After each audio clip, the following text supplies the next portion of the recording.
وإنجازك، وده هيساعدك ويخليك منظم لوقتك وعارف وقتك ماشي ازاي.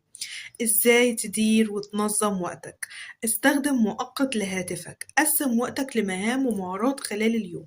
كل مهارة، كل مشروع، كل حاجة بتعملها حدد وقت محدد ليها كل يوم.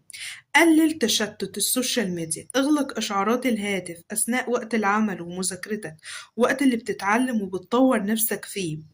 اقرأ كتب عملية، ركز على كتب تطوير الذات وعن النجاح وإدارة الوقت، واكتسب مهارات عملية. ده اللي هيخليك تتقدم وتتطور في حياتك ومستقبلك وفي مهنتك ومجالك. مارس الرياضة بانتظام حتى لو نص ساعة يوميا. الرياضة هتعطيك طاقة، قوة، تركيز لتطوير حياتك وشغلك ومهاراتك. اهتم بصحتك العقلية. كتابة يوميات، التأمل، اليوجا، ده هيساعدك لتقليل التوتر وتطلع أفكار السلبية اللي بتدور في دماغك ويديك طاقة إيجابية وتركيز، وده هيساعدك إنك تتطور في مهنتك ومجالك وفي حياتك ومستقبلك.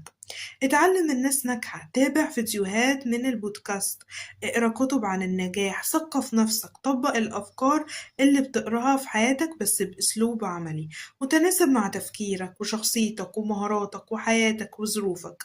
اتحدى نفسك أسبوعيا، جرب حاجة جديدة خارج منطقة راحتك، ده هيفتح لك فرص للنجاح في حياتك ولتكتشف نفسك، ايه المهارات وايه هواياتك.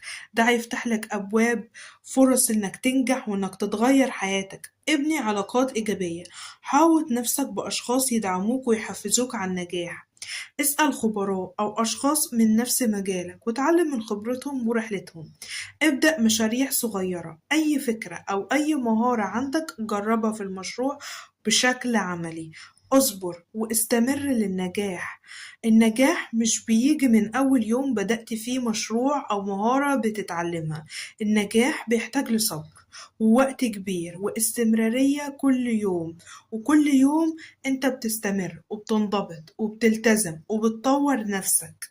ده اللي هيقربك أكتر للنجاح الكبير بكرة. ازاي تقلل من استخدام التليفون وتصفح السوشيال ميديا؟